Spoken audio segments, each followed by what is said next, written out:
A paz do Senhor, meus irmãos. Que bom estarmos aqui. Faz algum tempo que nós não nos reunimos aqui. A aula foi ministrada diretamente da igreja e hoje nós voltamos aqui para poder fazer esse momento de comunhão com os irmãos e fazermos um comentário dessa lição, desse trimestre, janeiro, fevereiro e março, que vai nos falar sobre o Evangelho de Marcos, né? O Evangelho de Marcos o servo e a missão do serviço da obra de Deus. Esse tema é algo muito pertinente, né? Podemos assim dizer pertinente pela questão do servo, né? Desse papel, desse adjetivo servo, ele cair ou recair sobre todos aqueles que estão envolvidos, né, imbuídos na obra de Deus. Vamos lá então a lição, né? Um coração de servo, texto áureo, né? Porque o Filho do Homem também não veio para ser servido, mas para servir e dar a sua vida em resgate de muitos. Marcos 10, versículo número 45. Então aqui ele já começa com o texto áureo nos dando uma perspectiva daquilo que Cristo, né, o que Cristo veio, por que Cristo veio. E esse sentido ele tem, na verdade, a intenção de nos mover para que tal coisa aconteça em nós. A verdade aplicada, ela vai nos dizer a seguinte: precisamos atentar para Jesus Cristo como nosso exemplo maior de vida, comprometida com o serviço conforme o plano divino. O texto da verdade aplicada, ele não poderia ser diferente do texto áureo, porque na verdade, ele afirma o outro, né? Então, o texto da verdade aplicada, ele vai afirmar, na verdade, quem é Jesus e por que Jesus veio, né? Ele veio como servo, mas ele veio como servo não somente para servir, mas também como exemplo, percebe o modelo? O modelo de servo, então, que nós devemos servir, chama-se Jesus Cristo.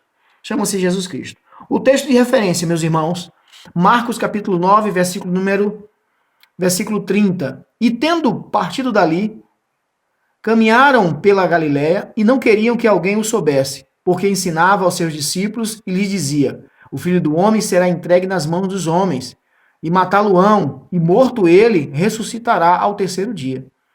Mas eles não entendiam estas palavras e receavam interrogá-lo. E chegou a Cafarnaum e, entrando em casa, perguntou-lhe: que estáis vós discutindo pelo caminho? Mas eles calaram-se, porque pelo caminho tinham disputado entre si qual era o maior. E ele, assentando-se, chamou os 12 e disse-lhes: se alguém quiser ser o primeiro, será o derradeiro de todos os servos de todos. Aleluias, louvado seja o nome do Senhor. Jesus Cristo, ele sempre com uma palavra que emplaca, uma palavra que move, uma palavra que nos desperta, uma palavra que nos tira o sentimento de propriedade, né? Jesus, ele sempre tem uma palavra que nos causa impacto, né? Que nos sara a dor, que nos tira a confusão mental. Jesus, ele é tremendo, ele é fantástico. Nós temos aqui os textos de discussões semanais ou de leituras semanais, a devocional semanal, né? Isaías 42, de 1 a 4, né? O servo fiel é sustentado por Deus. Então, aquele que se acha, aquele que se diz, aquele que está, né? Aquele que faz, aquele que foi chamado, aquele que está envolvido na obra, ele precisa entender e compreender e testificar disso, né? Que ele é sustentado por Deus. E nós vamos ver isso não só nas Sagradas Escrituras, mas também em muitos testemunhos dos irmãos na igreja. Na terça-feira, Isaías 52 e 13, que vai falar: o servo age com sabedoria, e não com a sua sabedoria humana, mas com a sabedoria espiritual, a sabedoria da parte de Deus. Quarta-feira, Marcos 10 e 45. Jesus veio a este mundo para servir. Então ele veio para servir de exemplo, para servir de modelo, para servir de cordeiro, para servir, na verdade, de holocausto, para servir de remidor dos pecados. E são várias as listas que nós podemos assim elencar, falando aqui de Jesus. Quinta-feira, Lucas, capítulo 22, versículo 27. O maior é aquele que serve. Então, o maior é aquele que serve. Então, se eu estou na condição de serviço, se eu estou na posição de serviço, né, de serviçal, de mordomo, então eu me considero, eu estou na escala espiritual de Jesus como o maior. Então, amados, que nós possamos todos queremos crescer na presença de Jesus. Como isso? Servindo, procurando servir. Sexta-feira, João 12, 26. O bom servo sempre está ao lado de Cristo. O bom servo sempre está ao lado de Cristo. Porque o Cristo é o modelo, ao lado para que a gente possa ter, na verdade, a mesma estatura, né? Para que a gente possa ter a mesma visão, né? Porque do lado a gente consegue ver a mesma visão que Jesus vê. Então essa é a característica daquele que procura servir a Jesus diante da sua obra. Hoje a igreja colocada sobre a igreja. Sábado, Gálatas capítulo 5, versículo 13. Devemos servir uns aos outros. Devemos servir uns aos outros. Quando ele coloca devemos servir uns aos outros, o artigo aqui aplicado é uns. É um artigo indefinido, não define quem é a pessoa. Se um homem ou se uma mulher, entendeu? Se um amigo ou se um inimigo. Apenas ele determina que nós devemos servir uns aos outros. Aonde nós estivermos reunidos, né? Nós devemos estar servindo, nós estamos estar ali para poder ajudar, para poder fazer com que as pessoas somem, na verdade, no reino de Deus. E isso não pode ser de maneira nenhuma diferente. Na nossa introdução, amados, fala assim: as reflexões seguintes nos farão ver que, no Evangelho de Marcos, Jesus, em seu ministério, teve o cuidado de nos ensinar quão admirável é, entre seus discípulos, a disposição de servir. Ora, nós sabemos que para trabalhar a gente precisa de disposição, não é verdade? E outra coisa, né? Às vezes a gente pode servir como um ajudante, né? Nós podemos servir como um artífice. Então, duas condições bem ponderantes. Uma é nós servirmos como ajudante, ali como auxiliares, né? Auxiliamos. E a um certo ponto que nós vamos ganhando experiência, né? Nós vamos tendo sapiência, a gente vai passar, na verdade, a servir de uma maneira, de uma escala mais própria, mais singular, né? Num local mais destacado. Mas aí outros aparecerão para assumir o nosso lugar. Olha que coisa fantástica. Um tópico 1. Jesus, o servo enviado por Deus. Então vamos partir dessa primícia, né? Jesus veio como servo de Deus a este mundo. Então ele veio como servo de Deus. Servo é aquele que obedece o seu Senhor. Servo é que obedece aquele que está mandando. Servo é aquele que cumpre, na verdade, aquilo que é ordenado para ele. E Jesus, ele foi completo, pleno. Nós, na nossa infinita misericórdia, né? Na infinita misericórdia de Deus, né? Na nossa infinita, né? Condição humana, né? Nós precisamos entender que por mais que a gente procure servir a Deus, a gente vai ser sempre, na verdade, limitado. Mas nós precisamos nos esforçar. Porque se fizermos apenas aquilo que nos manda, a palavra vai nos dizer que nós somos um servo infiel. Nós somos um servo inútil, né? Nós não temos aqui uma utilidade basilar. Então Jesus, ele foi o servo enviado por Deus para que ele pudesse, na verdade, exercer essa obra. E isso é muito gratificante, isso é uma coisa maravilhosa. Aleluias, glória a Deus. 1.2 vai nos dizer o seguinte: o servo que foi tentado e venceu no deserto. Olha só, em meio às tentações, em meio ao serviço, vai sempre acontecer esse tipo de coisa. E nós, então, enquanto servos, olhando o modelo de Cristo, a gente já deve, então, estar de antena ligada, nós estamos com foco, na verdade, né, com todo o nosso equipamento, para que quando isso acontecer, a gente possa, então, na verdade, entender que a tentação, ela vem para aqueles que estão servindo. Jesus, então, ele foi no deserto tentado de várias maneiras, mas ele resistiu. Como? Aí está a grande, né, como eu costumo dizer no curso de Homem ao Máximo, aí está a grande sacada. A grande sacada é você ter a palavra de Deus guardada no seu coração, é você ter, na verdade, a palavra de Deus guardada em sua mente. Porque assim como Jesus rebateu, na verdade, aquele tentador no deserto com a palavra de Deus, nós também precisamos, então, manusear a palavra de Deus. Então, querido, urgentemente, eu vou falar para você, urgentemente, procure aí um curso de leitura bíblica diária para que você possa fazer pelo menos a leitura bíblica durante o ano, para que você possa aprender algum versículo, para que você possa até mesmo decorar um versículo bíblico, porque o Espírito Santo vos fará lembrar, quando for tentado, das palavras que devem sair da sua boca. O ponto 3 vai nos falar assim: o servo perseverante na oração. Olha só que característica interessante. Então vamos lá, Jesus como modelo, agora nós vamos ver Jesus no deserto sendo tentado e agora usando a própria palavra, e agora este mesmo servo que olha Jesus como modelo, que tem a palavra na sua boca para poder repreender a tentação, agora nós vamos contemplar e vamos ver este mesmo servo curvado na verdade para poder se alimentar orando e falando com aquele que é o dono da palavra, aquele que deu a palavra para nós, como essa bênção maravilhosa, como bússola orientadora, como aquilo que calça, na verdade, os nossos pés com o evangelho da paz. Amém, queridos? 1.4 1.2. Jesus, o servo exemplar. O servo exemplar. Ele é o modelo exemplar, né? Ele é o modelo exemplar. Ele é o exemplo, na verdade, para nós possamos nos livrar da tentação. Ele é aquele que vem conosco para que a gente possa ter comunhão com ele na oração. E agora a gente vem, ele sendo Jesus, o servo exemplar. Exemplar é aquele que cumpre de maneira cabal. É aquele aluno 10. É aquele aluno que a caderneta dele não tem falta. Ele é, na verdade, uma pessoa modelo, né? Ele é um exemplo, ele é o primaz, né? E ele é assim chamado, o primeiro e o único, né? Então, assim, ele vem com essa característica. Jesus é o exemplo de ser seguido. Jesus é o exemplo de ser seguido. Olha só, Jesus é o nosso referencial de servo. Podemos dizer, sem medo de errar, que não há nenhum modelo de servo mais sólido do que Jesus Cristo. Não há. Ainda que a gente possa ler o apóstolo Paulo dizendo, sede meus imitadores como eu sou de Cristo, né? Isso vai pra gente ficar um pouco ainda melhor, porque melhor é imitar, né? Fica mais fácil, por assim dizer, imitar a Paulo do que tentar imitar a Cristo, né? Isso é uma verdade. Mas o nosso foco é Cristo. O nosso foco é ter a mente de Cristo, os olhos de Cristo, é a intenção cristã em nossos corações, é o homem, o eu, ele ser mortificado em nossas vidas. Então Jesus é o exemplo a ser seguido e não há outro exemplo. Não há outro exemplo. Assim como nós perseguimos, na verdade, alguma coisa financeira, material aqui na terra para termos nosso sustento, nós precisamos, no mundo espiritual, a gente precisa seguir a Cristo. Sabe por quê, amados? Porque do céu só veio Ele.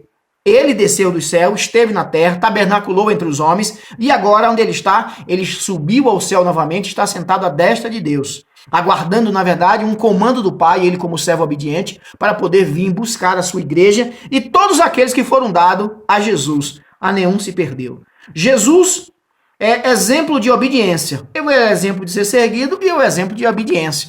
Então esses dois adjetivos, eles são, na verdade, coincidentes, né? Eles são unilaterais, fazem parte da mesma família, né? Exemplar e obediente. A obediência está dentro do exemplo, né? O exemplo está dentro da obediência. Então ele obedeceu em todas as formas. Ele se fez maldito, né? Ele levou o madeiro que era sobre nós. Ele obedeceu, né? Ele sofreu agrúrias, ele derramou seu sangue, né? Então, assim, em tudo em obediência. Ainda que ele tivesse no Getsemane em um momento de grande opulência, de grande pressão, de grande tentação, ainda que ele tivesse falado, Senhor, se possível, passa de mim esse cálice, mas contudo, né, seja feita a tua vontade. Porque o servo exemplar, o servo obediente, ele quer apenas que cumpra-se a palavra de Deus na sua vida, na sua maneira de viver. Jesus é o nosso exemplo de submissão. Ah, amados, isso aqui é fantástico. Isso aqui é fantástico, porque Jesus em momento algum, ele se protificou, na verdade, ele mudou, ele saiu dessa condição, essa característica de submissão. Ele esteve sempre debaixo da submissão e em momento algum ele se exaltou, sendo ele quem era. Sendo ele o Filho de Deus. Sendo ele, na verdade, aquele que haveria de remir os nossos pecados. Jesus, quando entrevistado por Pilatos, né? Jesus apenas falou que tu dizes, né? Pilatos não sabia quem ele é. Nós vamos ver Marcos relatando esse tipo de coisa, né? As pessoas perguntam e querem saber, né? Nós percebemos que Pilatos pergunta, quem é você? Fala para mim, né? És tu o rei dos judeus?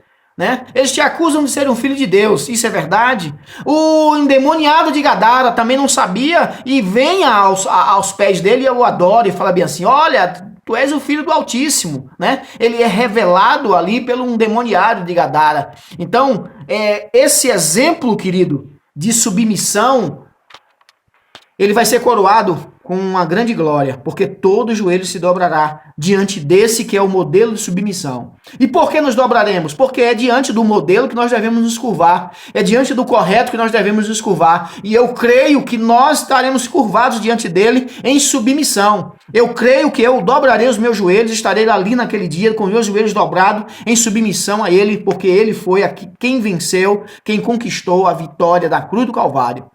Deus é bom. Jesus, o exemplo de servo em ação. O servo em ação. Não adianta você ser servo e você ser um servo estático, parado.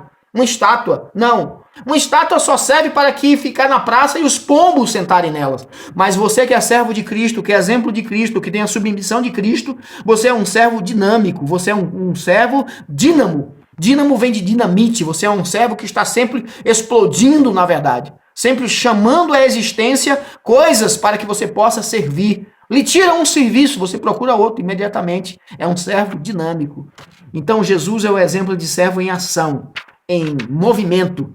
Olha só, o servo nos ensina que devemos ser guiados por fé. Então, amados, esse exemplo de servo, esse servo que está em ação, e essa palavra ação, ela tem muito a ver com o Espírito Santo, porque o Espírito Santo ele é representado com coisas que estão sempre em movimentos. Água, fogo, óleo, pomba. Então, assim, esse é o Espírito Santo. Se o Espírito Santo habita em vós, então você também vai ter essa ação de poder estar servindo, sabe? E essa ação, ela é movida em nós quando nós temos o Espírito Santo e ele desperta em nós aquilo que conhecemos por fé. E às vezes, as pessoas se confundem muito com fé, sabe? Fé é a certeza das coisas que nós não estamos vendo, mas nós temos certeza e convicção que o mundo foi feito do nada, daquilo que não havia, ele foi chamado à existência. E isso é fé, e nós cremos assim. Fé é nós cremos que após essa vida nós viremos uma eternidade com Cristo Jesus. Isso é fé. A fé é aquela condição que quando foi dado o dom do Espírito sobre minha vida, a fé é que eu creio que se eu impor as minhas mãos sobre os enfermos serão sarados, serão curados. Isso é um mover da fé. Essa é a ação espiritual. Fé e ação, as duas andam juntas, de mão dadas. É uma parceria, é um dínamo. Vamos explodir, na verdade, as celas, as cadeias do inimigo que tem tentado aprisionar os nossos irmãos. 3.2 vai falar que o servo nos mostrou ser possível liderar através do serviço. Então, Jesus ele vem como servo e agora ele vem nos mostrar o que é possível. E aí nós partimos daquela premissa que tudo é possível ao que crê. Tudo é possível ao que crê. Então, através daquilo que você se entrega, eu creio e eu me entrego em uma ação, em um mover, eu recebo o dom do Espírito, eu agora tenho os dons do Espírito, fruto do Espírito em minha vida. Então, eu agora começo a realizar, né? Porque ele já nos mostrou que nós, quando lideramos, nós estamos, na verdade, servindo. A sua liderança, a minha liderança, ela é serviço de Deus. A minha liderança, ela é um propósito de Deus para o seu reino, para esse reino maravilhoso, o reino da luz, o reino da luz. O servo e sua influência inspiradora. Inspiradora foi uma palavra que o autor aqui, o comentarista dessa revista, ele utilizou, né? O comentarista que é o nosso pastor Abinair Vargas Vieiras. Então ele usou o texto influência inspiradora. Que influência é essa? Quem convence o homem do pecado, da justiça e do juízo é o Espírito Santo de Deus. Quem chama o homem, na verdade, é o Espírito Santo de Deus quem chama o homem para o trabalho, para a obra. É ele quem separa o homem. Atos dos Apóstolos não foi assim? Marcos não foi chamado assim pelo Espírito? Marcos era um jovem cristão. Na sua casa tinha uma igreja onde os homens se reuniam para poder orar. E agora, queridos, é essa ação influenciadora, é essa condição influenciadora de você abrir sua casa, de você estar disposto a fazer a obra de Deus. É isso que deve, na verdade, influenciar vocês. Sabe de uma coisa? Olha que coisa fantástica. Quando você, na verdade, for influenciado e você deixar que o Espírito Santo venha e haja em você, crie uma ação, um movimento em você e você anuncia o Evangelho como servo, como líder, eu quero te dizer uma coisa, outras pessoas, elas estarão olhando você e você será um influenciador. Diga comigo, influenciador. Você será um influenciador. Você será um influenciador. Eu tenho sido influenciador de pessoas a seguirem ao Cristo, a estarem com Cristo. Porque somente em Cristo nós conseguiremos, na verdade, a vida eterna. Então, amados, eu quero assim vos dizer que esse é o maior favor de Deus. Nós sermos influenciados, sermos influenciadores e nada nos pare. Que essa ação do Espírito Santo esteja sobre nossas vidas, sobre nossas casas, sobre as nossas famílias. Olha só o que o texto diz. Que devemos contemplar e aprender com Jesus, que serviu de modo obediente aos desígnios do Pai. Se nós então obedecermos e seguirmos a Jesus, nós estaremos também obedecendo a quem? Ao Pai. E isso é coisa fantástica. Porque Jesus, quando ele foi batizado em obediência ao Pai, diz que a voz dos céus dizia: eis aí o meu filho, em quem eu tenho prazer, em quem eu tenho satisfação. E isso é que é importante, Deus ter satisfação conosco.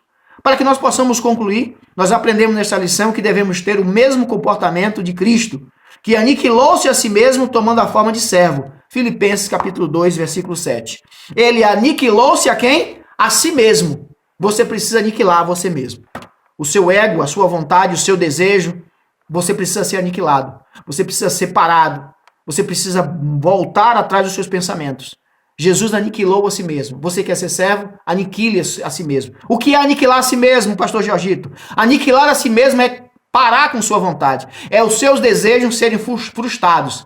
E o de Cristo, na verdade, serem exaltados. Os seus desejos sejam jogados por terras. E o de Cristo, o desejo de Cristo, o desejo de Deus para a sua vida, seja, na verdade, elevado aos altos. Seja assim prontificado para servir, para liderar. Este é um ano da liderança. Esse é um ano, na verdade, da conquista. Projetando, na verdade, 2023. Eu quero trazer uma palavra sobre sua vida, para que você possa. Seja um servo fiel, seja um servo digno. Busque, na verdade, a presença de Deus em toda a sua vida. E certamente você verá a glória dele. E o teu serviço não será em vão. Porque o salário do obreiro é algo digno, é algo justo. Não fisicamente falando, mas espiritualmente. Uma coroa nós teremos naquele dia. Nós somos a Detalhe de Águas Claras. Nós estamos aqui com o pastor Gesivaldo Nunes. Nós somos do campo de Taguatinga, Águas Claras, pastor Gilson Campos. Que Deus em Cristo abençoe a todos os professores da Escola Bíblica Dominical, alunos da Escola Dominical, e que nós possamos estar, queridos, com muita alegria, logo cedo, no domingo, ali na igreja, para podermos aprender de Deus, aprender a sermos servos. Vamos aprender com Cristo, que Deus em Cristo possa abençoar você. Amém.